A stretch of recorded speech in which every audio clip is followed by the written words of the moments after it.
Selamat datang pemirsa, kembali lagi bersama saya di INN.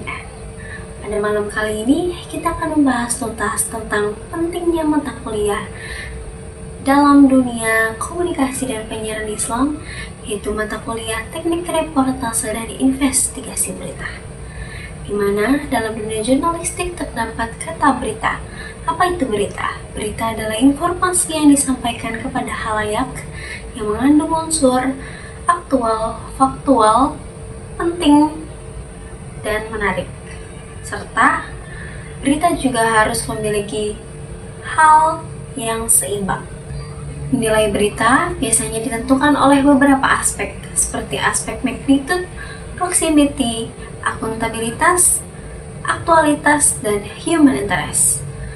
Dalam dunia berita juga terdapat unsur konflik yang penting, seperti kejutan hingga berita yang unik. Dan itulah yang bisa disebut sebagai berita. Pemirsa, dalam dunia jurnalis, berita tidak hanya disampaikan sekedar informasi, tapi juga harus mengandung unsur-unsur penting, seperti aktual, faktual, penting, dan menarik.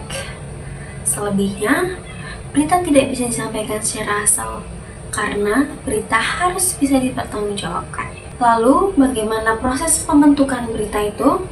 Berita terbentuk karena reportase, di mana reportase ini adalah suatu pengumpulan data atau informasi yang bisa nantinya akan digunakan menjadi produk jurnalistik, berupa berita dan lain-lain.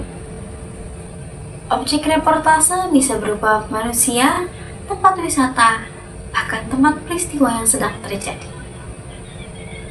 Dengan kata lain, reportase adalah proses peliputan informasi yang sebelumnya terjadi untuk ditulis menjadi berita. Reportase bisa dilakukan melalui media cetak seperti koran dan majalah, bisa juga melalui internet dan juga media elektronik seperti radio dan televisi. Dan dalam prosesnya, reportase memiliki 3 tahapan, yaitu praproduksi, pasca produksi, dan pada saat produksi. Di mana pada saat praproduksi ini adalah berimbas pada perencanaan apa yang akan dilakukan, apa yang akan diwawancarai, apa yang akan diliput, dan angle mana yang akan digunakan. Dan pada saat praproduksi inilah kita sangat membutuhkan tentang riset. Nah, riset ini mampu membantu sebelum kita melakukan wawancara ataupun menyampaikan berita, kita harus meriset kembali informasi dan data. Kemudian, reportase ini juga bisa menjadi media untuk mengetahui arah mana nih untuk kita bisa meliput acara ini. Dan para tim juga tidak akan kebingungan jika kita sudah memiliki riset terlebih dahulu sebelum produksi. Dan yang kedua yaitu produksi, di mana para tim yang sudah ditugaskan pada saat praproduksi kemudian terjun langsung ke lapangan untuk menyampaikan informasi baik wawancara ataupun menyampaikan berita. Dan yang terakhir ada tahapan pasca produksi, di mana tahapan inilah para jurnalis memeriksa kembali berita yang sudah diambil, yang sudah didapatkan juga untuk bisa mengevaluasi dan dipastikan agar tidak ada kesalahan dalam menyampaikan informasi. Dan pemirsa, inilah tahapan-tahapan dari penyampaian berita yang biasa kita tonton.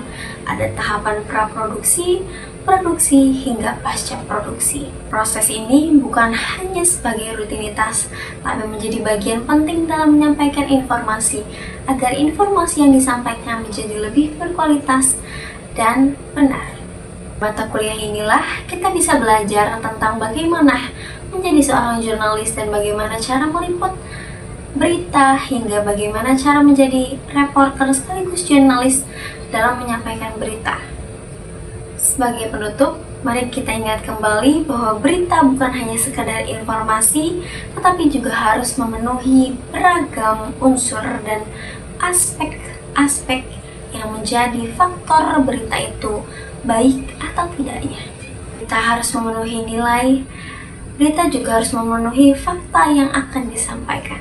Fakta disajikan melalui informasi yang matang, Dan jurnalis bukan hanya sekedar penyampai informasi, tapi juga penyampai kebenaran bagi halayak. Demikian pembahasan yang bisa kita bahas mengenai teknik reportase dan investigasi berita. Semoga apa yang kita sampaikan menjadi hal-hal yang bermanfaat untuk kita nantinya. Saya Amalia Nurseha, pamit undur diri. Terima kasih atas perhatiannya. Sampai jumpa di Pariwara berikutnya.